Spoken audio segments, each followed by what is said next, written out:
कुछ मांगे हैं जो कि 69,000 शिक्षक भर्ती में घोटाला का मामला इन लोग का जो आरक्षण आप घोटाला बताना उस पर किसकी नियुक्ति हुई थी। 6800 बता रहे हैं कि हम अधिकारियों से जो आप लोग यहाँ पर धरना स्थल पर हैं, यहाँ पर कोई अधिकारी आया चुनाव के ठीक पहले माननीय मुख्यमंत्री जी ने हमारे आंदोलन का संज्ञान लेते हुए हमारे 5 सदस्यीय प्रतिनिधिमंडल को अपने मुख्यमंत्री को एक वजह समझ में आती है, वो ये है कि हम लोग दलित और पिछड़े समुदाय से हैं, शायद इसीलिए हमारी सुनवाई से हम लोग दरवाजे पे जाते हैं, खटखटाते हैं, बातें करते हैं, लेकिन हमारी बिल्कुल सर, जब चुनाव आता है ना तो लोग दरवाजे दरवाजे जाते हैं, कहते हैं मैं आपका बेटा हूँ, आपका भाई हूँ, आपका बड़ा भाई हूँ। यही अनुप्रिया पटेल जी थी।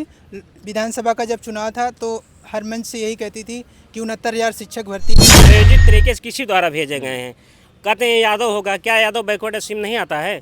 यादव इसमें हम लोग उत्तर प्रदेश की राजधानी लखनऊ में है और लखनऊ के इको गार्डन में हम लोग हैं और इको गार्डन जो है धरना स्थल का एक कहिए जो लोग जिन लोगों को भी धरना देना होता है उनके लिए जो भी प्रशासनिक अधिकारी हैं वो लाते हैं, उनको यहाँ पर छोड़ जाते हैं।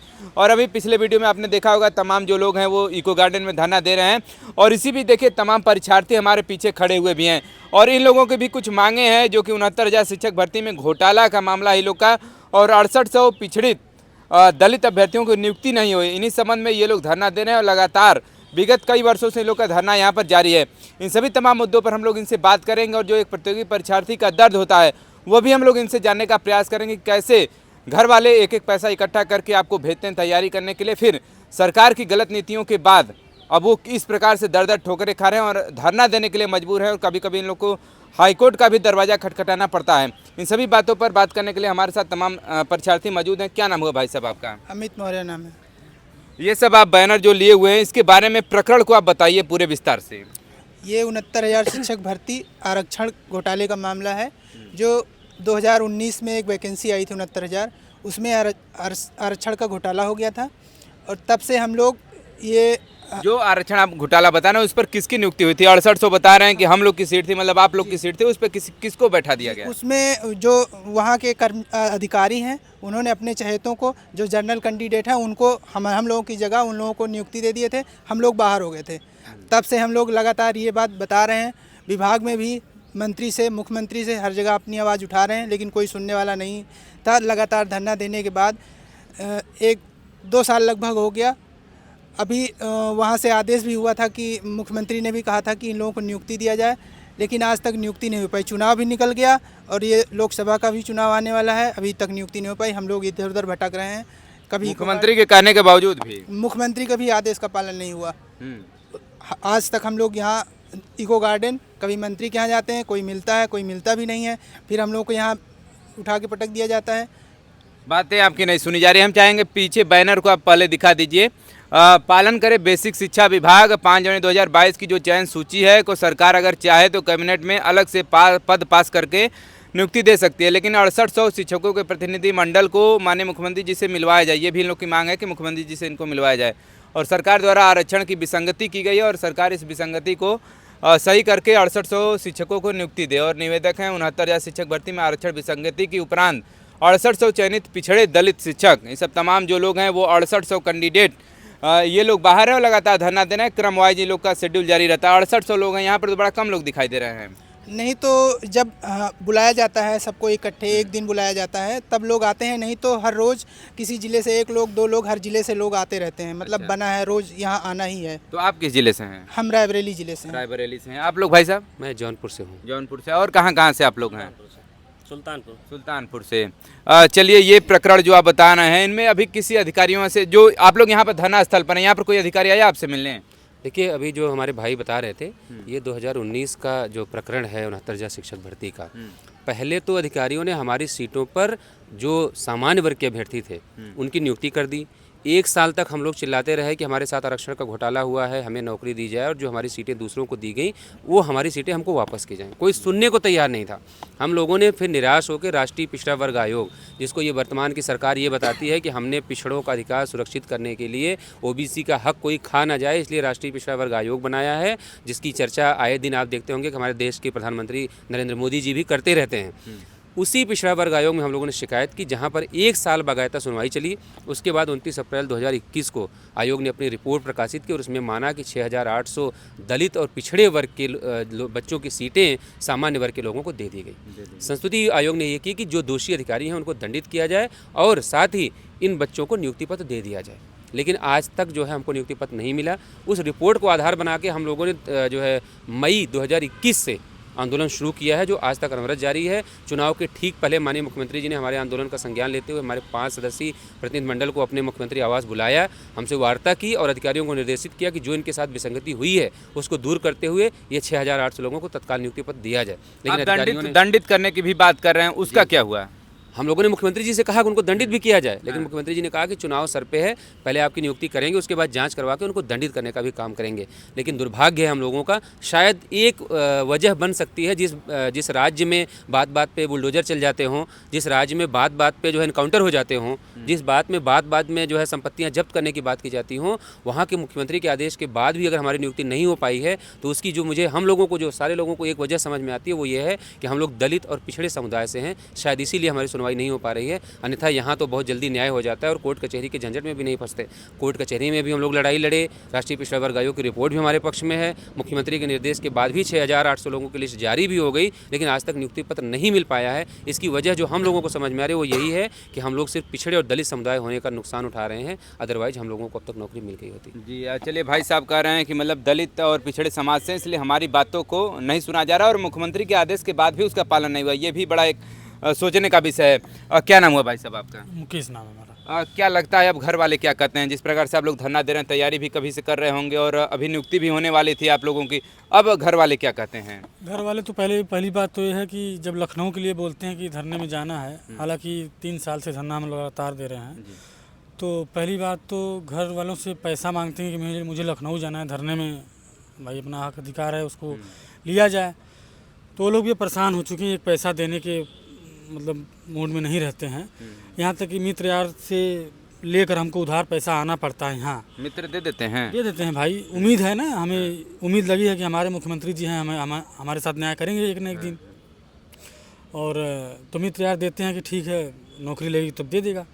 लेकिन यहाँ जैसी स्थिति है कि जो है एक टाइम मतलब जो है पैसे के अभाव में एक टाइम शाम को खाना खाते हैं हम लोग, सुबह वैसे ही भूखे पेट रहते हैं।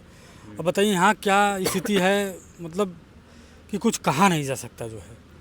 तभी हमारे मुख्यमंत्री जी और हमारे समझ लीजिए कि कैबिनेट के एक भी मंत्री लोग भी नहीं बचे होंगे जिससे हम लोग जाकर अपनी गुहार न लगाई हो। मतलब आप जो है कि सबकी चौकट को लांघ चुके हैं। हाँ।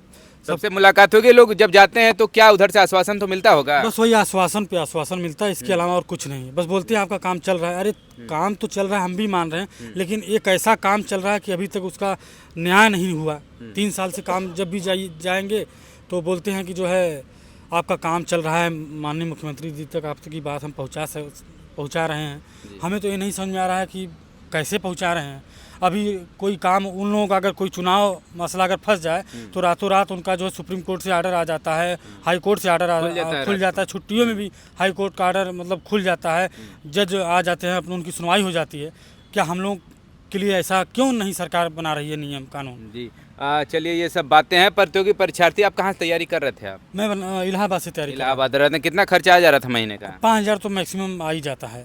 एक जो है 3000 का, कम से कम 3000 का रूम मिलेगा। घर वाले तो आस लगा के बैठे होंगे कि अब नौकरी मिलेगा लड़के को। भाई उम्मीद तो हमें भी है, क्योंकि हमारे न्यायप्रिय मुख्यमंत्री जी ने लिस्ट दिया है, चुनाव के पहले आश्वासन भी दिया, लिस्ट भी दिया, हमारे साथ न्याय भी किया।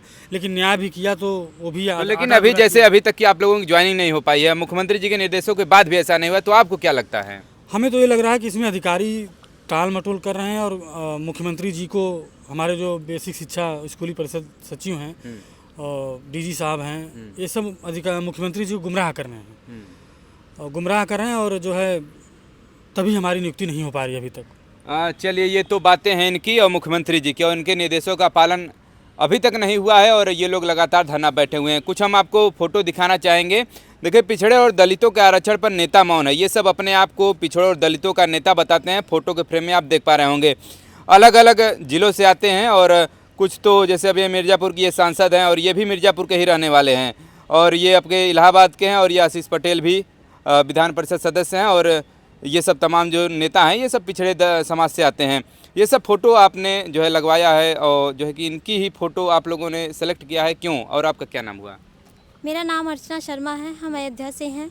इनकी फ़ोटो इसलिए लगाया है क्योंकि इनसे हम लोग दरवाजे पे जाते हैं, खटखटाते हैं, बातें करते हैं, लेकिन हमारी सुनवाई नहीं करते हैं और ये आश्वासन देकर छोड़ देते हैं। इको गार्डन में लाके डाल दिया जाता है कि आपका काम चल रहा है, लेकिन काम कुछ भी नहीं हो रहा। मंत्री हमारी बात मुख्यमंत्री जी, माननीय मुख्यमंत्री जी तक पहुंचाना ही नहीं चाहते। वो ऐसा लगता है कि वो हमको नौकरी देना ही नहीं चाहते हैं, जो कि मुख्यमंत्री जी का भी कहना है कि इनको नियुक्ति दी जाए, कोर्ट का भी आर्डर है, लेकिन वो हम लोग को नियुक्ति नहीं दे रहे हैं। अब हमें नहीं पता कि कहाँ गलती हो रही है, लेकिन मंत्री जी कोई काम नहीं कर रहे हैं और जो कि हमारी नौकरी है, हमारा हक है, हमें मिलना चाहिए। चलिए देखिए, इन लोग का कहना है कि हक है तो हक तो मिलना चाहिए, वाजिब सी बात है, जब हक है तो मिलना ही चाहिए। फिलहाल आपका क्या नाम हुआ है? यशवंत कुमार नाम है, सुल्तानपुर से मैं हूँ। आप क्या कहना चाहेंगे? सर ये जो हमारे लीडर हैं ये हमारे समुदाय से आते हैं। इनमें जितने मोस्टली चेहरे देखेंगे आप, ये हमारे समुदाय से हैं। ये लोग जब इलेक्शन आता है तो हमारे बीच में आते हैं, कहते हैं कि मैं आपका बेटा हूँ, मैं आपके समुदाय से हूँ, मुझे वोट करो, मुझे मजबूत बनाओ, मैं आपकी आवाज़ उठाऊंगा। लेकिन ये लोग ऐसे लोग हो गए हैं कि मेरी बातों को ये लोग मुख्यमंत्री तक पहुँचा नहीं पा रहे हैं। आज स्थिति ये हो गई है कि लोग कहीं बोल भी नहीं पाते हैं। 69,000 शिक्षक भर्ती में घोटाला हुआ है, मतलब हम लोग के साथ दोहरा अत्याचार हो रहा है सर। पहले हम लोग 1 साल 1.5 साल धरना देते हैं तो फिर इनको ये एक्सेप्ट करवाते हैं कि नहीं इसमें आरक्षण घोटाला हुआ है। फिर ये लोग एक्सेप्ट करके लिस्ट देते हैं 6800 की, फिर 6800 की लिस्ट देने के बाद फिर भूल जाते हैं। चुनाव गया फिर भूल गए, फिर 2 साल 20 महीने हो गए लिस्ट आए हुए, लेकिन अभी तक नियुक्ति नहीं हुआ। मतलब एक प्रकार दोहरा अत्याचार हुआ। पहले एक बार हम लोग मनवाए कि नहीं भाई इसमें घोटाला हुआ है, फिर उसके बाद उसको नियुक्ति पत्र लेने के लिए फिर से हमको संघर्ष करना पड़ रहा है ज़मीन पर। ये दोहरा अत्याचार हम लोगों के साथ इसलिए हो रहा है कि हम लोग बैकवर्ड और एससी समुदाय से हैं, और बैकवर्ड एससी समुदाय के जितने लीडर हैं सब मौन हैं। कोई नहीं हक के लिए बोल पा रहा है कि हमारे समुदाय के बच्चे इको गार्डन 3 साल से बैठे हैं, जाकर कम से कम उनका दुख दर्द देख लें और माननीय मुख्यमंत्री जी से मिलकर हम लोग न्याय दिलवा दें। जब यही सरकार में जब रहते हैं तो मौन रहते हैं, जब विपक्ष में आते हैं तो यही लोग बोलने लगते हैं। बिल्कुल सर, जब चुनाव आता है ना तो लोग दरवाजे दरवाजे जाते हैं, कहते हैं मैं आपका बेटा हूँ, आपका भाई हूँ, आपका बड़ा भाई हूँ, आपकी हक आवाज़ के लिए आप जहाँ कहेंगे वहाँ खड़े रहेंगे। आज स्थिति ये हो गई है कि लोग बिल्कुल मौन हो चुके हैं। ये लोग इतने मतलब अब क्या कहें इनके बारे में, ये लोग इतने नहीं असंवेदनशील हो गए हैं कि लोग हमारी आवाज़ को उठा नहीं पा रहे हैं।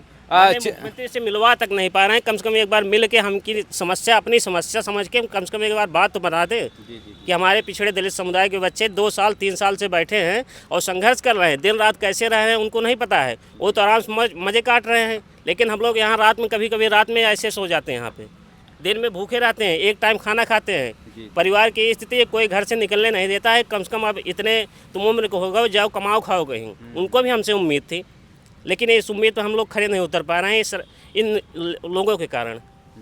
यही अनुप्रिया पटेल जी थी। विधानसभा का जब चुनाव था तो हर मंच से यही कहती थी कि 69,000 शिक्षक भर्ती में जो आरक्षण की विसंगतियाँ हुई हैं, ये मेरा पहला प्राथमिकता में पहले इसकी है कि मैं इसको पहले सॉल्व कराऊंगी। और उसके बाद जब चुनाव निकल गया तो अब हम लोग जाते हैं तो कहते हैं कि ये लोग जो आए हैं, जैसे कहीं रैली है, हम लोग गए हैं उनको ज्ञापन देने के लिए, उनसे आवाज़ अपनी उठा रहे हैं, तो वो कहती हैं कि ये लोग विपक्ष के द्वारा भेजे गए हैं। और कहीं कहीं ये कहते हैं कि ये देखो ये लोग यादव होंगे जो लोग आए हैं। अच्छा, कौन बोलता है? ये वहाँ पे अयोध्या में हुआ था तो आशीष पटेल जी ने बोला था कि पक्का इसमें यादव ही होंगे। मतलब जातिवादिता की भी बातें कर रहे हैं। जातिवादिता की बात की जाती है। अब रायबरेली में हम लोग गए थे तो रायबरेली में भी बोली कि किसी के द्वारा भेजे गए हो, जिसने भेजा है उससे भी जाओ के कहो कि वो भी संघर्ष करे, वो भी आपकी लड़ाई लड़े, आपकी दीदी आपका प्रयास कर रही हैं, जितनी क्षमता है। पहले कह रहे थे कि हम इसको सबसे पहले इसको हम 69,000 शिक्षक भर्ती में जो विसंगति हुई है इसको हम सॉल्व कराएंगे। अब कहती हैं कि हमारी क्षमता जितनी है हम उतना ही कर पाएंगे, उसके अलावा क्षमता से बाहर हो गया। कहती हैं कि अब हम हमारी सरकार नहीं है, हम गठबंधन में हैं, हमारी जितनी क्षमता है हम उतना प्रयास कर रहे हैं, इससे ज़्यादा नहीं हो पाएगा। जिसने भेजा उससे भी जाके कहो। चलिए, आप देख सकते हैं कि 69,000 शिक्षक भर्ती का ये मामला है और 6800 चयनित जो दलित शिक्षक थे उनको ज्वाइनिंग नहीं दी गई है। और फिलहाल इन लोगों का कहना है कि उस सीट पर जो है कि फॉरवर्ड या फिर यानी सामान्य जाति के जो लोगों को उस पर बैठा दिया गया। बाद में इन लोगों के द्वारा तमाम प्रयास किए गए तो उसके बाद जो मुख्यमंत्री के द्वारा आदेश आता है कि इन लोग को ज्वाइनिंग दे दिया जाए। लेकिन फिलहाल अभी भी ज्वाइनिंग की जो जद्दोजहद है वो लड़ रहे हैं। और फिलहाल इन नेताओं की अगर बात करें तो इनका भी इन्होंने पत्ता खोल दिया है कि बातें ये लोग करते हैं कि आप यादव समाज के हैं, ये इस समाज के हैं, ये सब बातें आपको शोभा नहीं देती हैं। फिलहाल अब जब आप चुनाव रहता है तो तमाम वादे करते हैं कि हम आपको इस जो वैकेंसी का जो घोटाला है इसको हम प्रथम प्राथमिकता में रखेंगे और जब हमारी सरकार बनेगी तो हम सबसे पहले इसी को सॉल्व कराएंगे। लेकिन जब आपकी सरकार बन जाती है तो उसके बाद इस पर आप मौन रहते हैं। इन लोगों के तमाम जाने के बाद भी इनको कहीं रैली में से भगा दिया जाता है तो और भी तमाम चीज़ें हैं कि वहाँ से उनको पहुँचने ही नहीं दिया जाता है मंच तक। क्यों बातें हैं? हम लोग का रायबरेली में इनका कार्यक्रम लगा था, हम लोग गए थे वहाँ पे। कुछ बहनें थी हमारी, वो 2 बार गई दीदी जी को देने ज्ञापन। उन्होंने 2 बार उनको बहुत बुरी तरीके से डांटा, दोनों बार उन्होंने मना कर दिया लेने के लिए। उन्होंने यही कहा कि जिसने भेजा है आपको उससे भी जाके कहिए कि लड़ाई अपना हक, जब आपको अपना हक लेना है तो कौन आपको भेजेगा? जब आपकी नौकरी है तो कोई और क्यों भेजेगा? बिल्कुल। समस्या हमारी है, हम नहीं जाएंगे तो कौन जाएगा? उनको लगता है कि जैसे हम किसी प्रायोजित तरीके से किसी द्वारा भेजे गए हैं।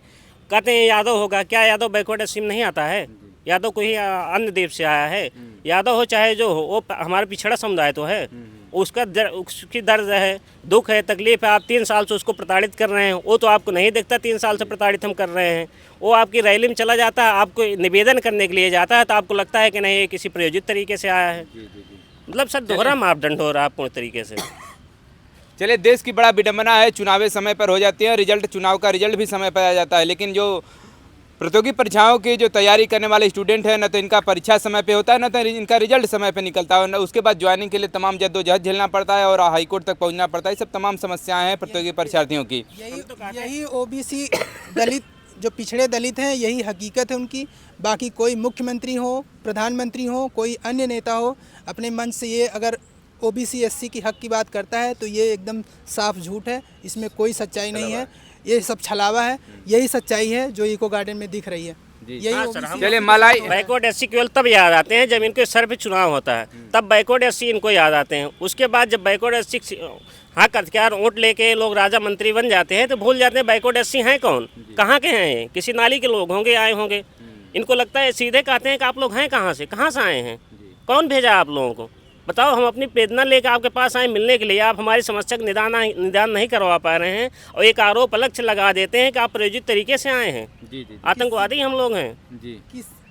किसी भी मंत्री नेता के यहाँ मिलने जाते हैं तो हम लोग 2-2, 3-3 घंटे पूरे दिन खड़े रहते हैं, वेट करते रहते हैं। टाला जाता है कि मंत्री जी हैं नहीं, मंत्री जी हैं नहीं, ये बताया जाता है। उसके बाद फिर भी हम लोग अड़े रहते हैं। लास्ट में मिलते भी 1-2 लोग से मिलते हैं, ऐसे आश्वासन दे देते हैं। कल हम लोग मंत्री सचान के यहाँ, राकेश सचान के यहाँ गए थे, वहाँ झूठ बोला गया कि है नहीं, मंत्री जी है नहीं। फिर हम लोग काफ़ी देर अड़े रहे, कहे कि फिर उसके बाद कह रहे हैं कि जो आपका विभाग है शिक्षा मंत्री के यहाँ जाइए, उनसे कहिए। हम लोगों ने कहा हमारी आवाज़ मुख्यमंत्री तक पहुँचाइए, आप भी पिछड़े हैं, हम लोग भी पिछड़े हैं, आप पिछड़े समाज से आते हैं, हमारी आवाज़ आप ही तो पहुँचाएँगे।